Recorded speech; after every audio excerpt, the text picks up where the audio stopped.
Hello everyone, it's time for the Tarot Love Letter for the week of October 21st. And just the word I'm getting in general, maybe it's for the month, maybe it's for all of the big stuff happening with the election. Just the word homestretch came to me when I started pulling cards, so I wanted to throw that out there. By the way, hello, I'm Amber Ambrose, a tarot reader. You can check out information about your own private readings or events coming up at amberambrose.com. Something to mention for this week on Friday, I'll be at Hotel Zaza in the Museum District in Houston, Texas from 7 to 9 p.m. with complimentary readings, and I hope to see you there. Otherwise, let's get into the reading. All right, we're starting off with the energy of Aristotle, and the key word is character. Character, and on the card it says balance between deficiency and excess. And then we have character as your guide to virtues. Because this is such a cool deck, by the way. It's called the Philosopher's Deck, created by a professor here in Houston, Texas. Some of the things I wanted to read from the guidebook just to have us think about is good judgment lies in your ability to read a situation and yourself within that situation, to arrive at a measured course of action. Reach an equilibrium in your soul by balancing virtues with your own unique dispositions. Weak characters suffer from regret, remorse, and self-doubt. If you often find yourself out of sorts, then you are judging poorly. This is likely because your actions are not aligned with your ethos. When you have found your center in relation to virtuous activity, what Aristotle calls your mean, you will be at home in your actions. Flourish by acting well and doing well in harmony with your nature. This is Aristotle's message to you. To me, the ultimate message of that is knowing ourselves. Know thyself.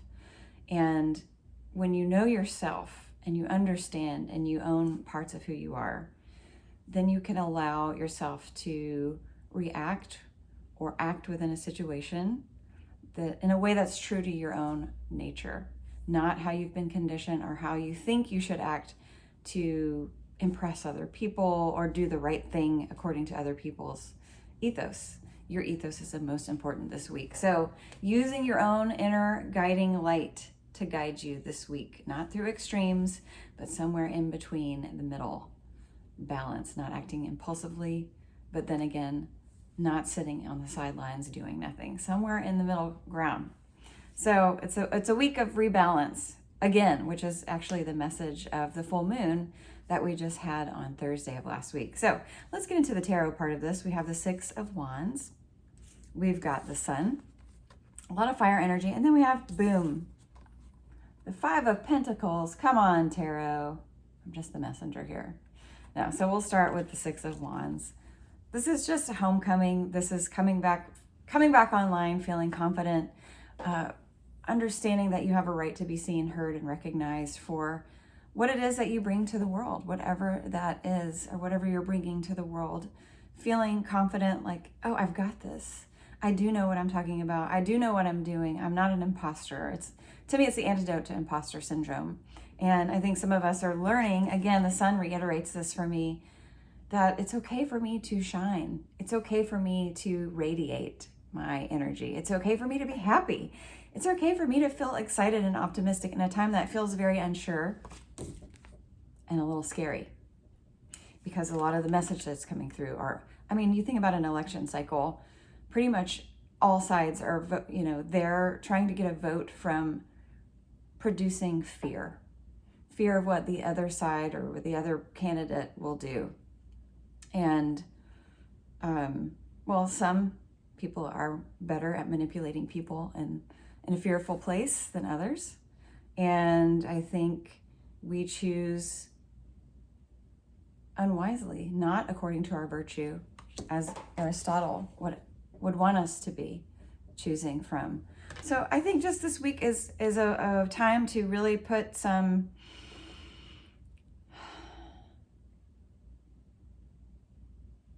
energy into what it is that you do believe, into your confidence, into the joy, into the power of positive thinking, into the optimism of what is possible, opening up our sense of possibility instead of allowing fear and lack to be what guides us in our decision making.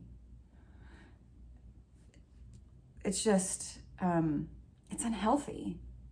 It's a cycle that we've all been stuck in for a very, very long time. And I hope this means we're coming out of it. Doesn't mean we won't backslide into it.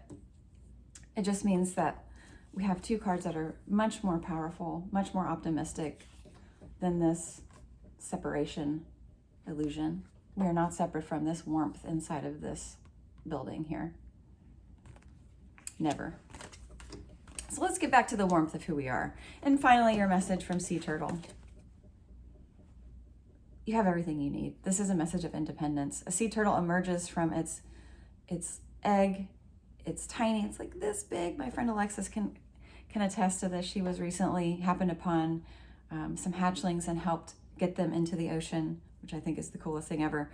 But they have no mom. They have no dad. They're just, going into the water, facing these giant waves, these little tiny, tiny turtles. And they've got their home on their back. They've got everything they need in the ocean, and they're just going for it, man. So be like a sea turtle. I have everything I need. I'm independent. I'm self-reliant. Doesn't mean you don't need community. It just means that's what we're starting from, feeling strong, independent, good about who we are. We don't want to play it small. We want to sing it out loud.